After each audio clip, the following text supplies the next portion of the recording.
We've got Marilyn Serber from 10th Street with us today. Marilyn, thank you for joining us on the show. Always a pleasure to have you in the mornings with us. Thank you for having me, and thank you for, sending out a call out yesterday. So I always love that. It's that talent call, and I'm going to put it here too. If you guys are watching this and you ever want to come on the show, just shoot us an email. We'll get you on. We'll get you scheduled to talk about whatever you want to talk about. But today we're going to talk about something that I find really interesting for this time that we're currently going into, looking ahead for a possible freight recession. And that's recruiting. Yesterday's edition of the Mailbag, we talked about what's the thing that most surprised you in 2022 for freight, right? And I talked about how there are still so many people who are seeking jobs right now, who are leaving their comfortability, seeking employment, and it's happening even though you would think people would want some stability heading into recessionary times. Can you talk a little bit about what the recruiting landscape looks like for these folks who are still so eager to find something new?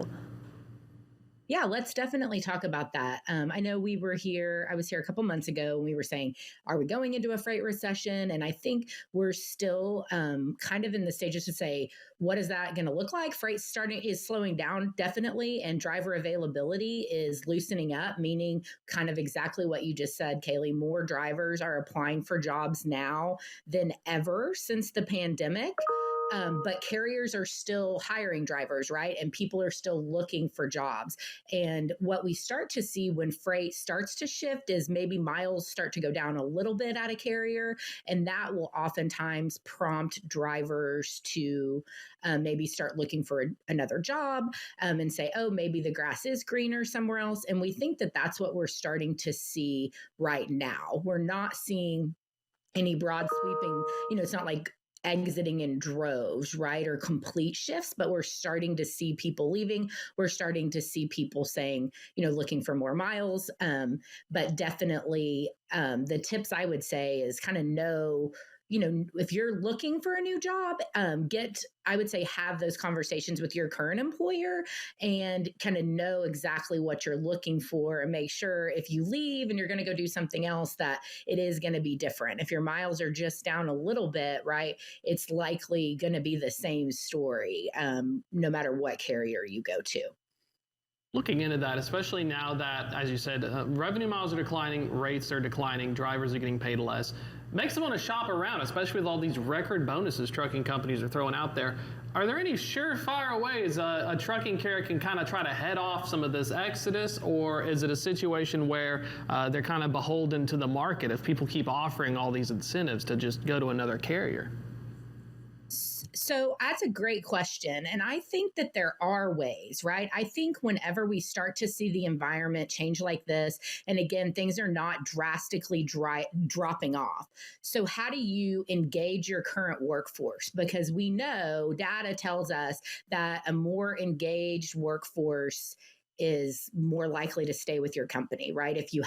Are you doing driver surveys? Are you asking drivers? Are you being open and honest? Drivers know if their miles are going down, right? So don't pretend they're not if they are, and have real conversations with drivers and ask them what they're worried about and what other things can you do to incentivize them to stay versus incentivizing them to leave, letting a new company incentivize them to leave, right? You can look at, you can pay retention bonuses the same way you can pay sign-on bonuses, right? So what kind of programs can you put in place to engage drivers, communicate with drivers, use all the technology that you have to just kind of get in front of this and say, hey, we know the market is changing. What are you seeing out there? And, what do we need to do to make sure we're engaging our fleet, our current fleet, in a real meaningful way? Because engaged drivers, incentivized drivers, drivers who are taking surveys or drivers who are participating in reward programs, no matter what those look like,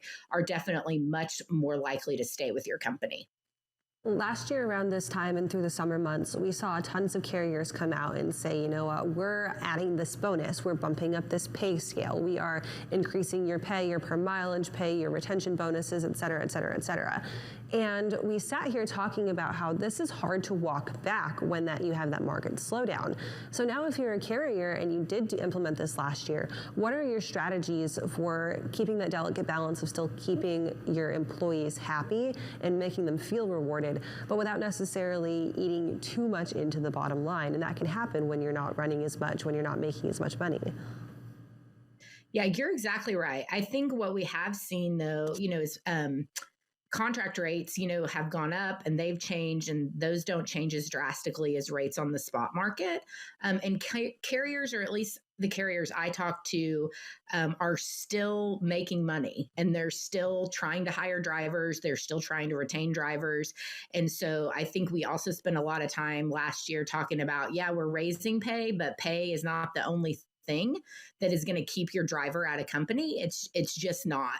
And so I think now you do have to be careful, because it is hard, to your point, to walk back any driver pay. Bonuses are a little bit easier to change and modify or stop and start, but mileage pay is certainly a thing, you can't really go down in driver pay. But I think you can say, what other things can I do to be creative? Because, raising driver pay alone isn't the only thing that impacted your retention or your recruiting rates. And so what other things can you do to be creative and incentivize drivers in different ways to stay at your company? What other types of cultural things, and what other things are they looking for? I think, again, as the market slows, we spend a lot of time talking about accessorial pay. In a slower market, that becomes even more of an issue, right? And so I always think it's a good time to say, what are you doing there? How do you look at accessorial pay, wait time, those other things that may have changed, where you can maybe move the lever, right? Or pull a lever and do something different than what you've been doing before. Final question real quick. We've got about 60 seconds here. Heard from Max Farrell of Warcount about the average tenure of the millennial, 1.5 to 3 years. So they're job hopping, they're moving quickly. Is there anything that you can do? Do you try to keep the 20-somethings, or is it kind of hopeless and they're just going to jump out anyway? Well, Max and I are both millennials, right? We're at the higher end of the millennials. I think we don't have a choice, right?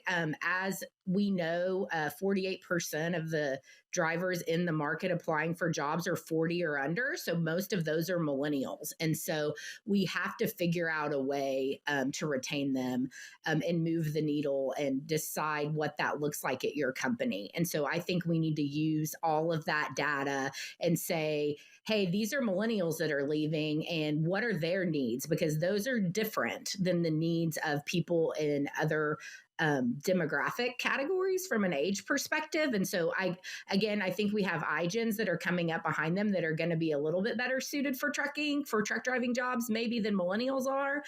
But they are a huge piece of the market right now. And I don't think trucking companies have a choice on whether or not to figure out how to retain them. And thinking about this, it's like most millennials are in their 30s. They're not, if you have drivers in their early 20s, those are not millennials. That is a different generation of driver.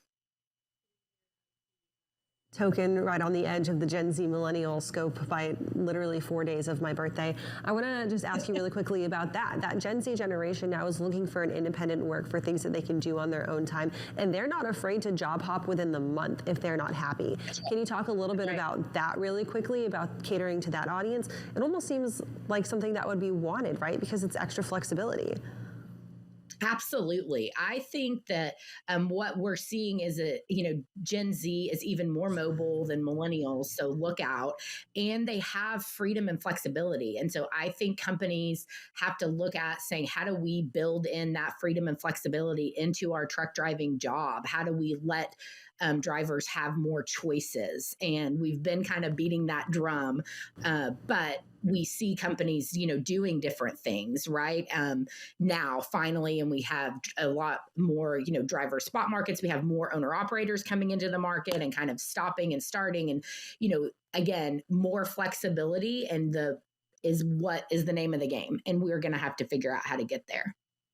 Awesome, Marilyn. Well, thank you for joining us this morning. Thank you for answering my talent call. We appreciate you guys at 10th Street so much. We'll talk to you again soon.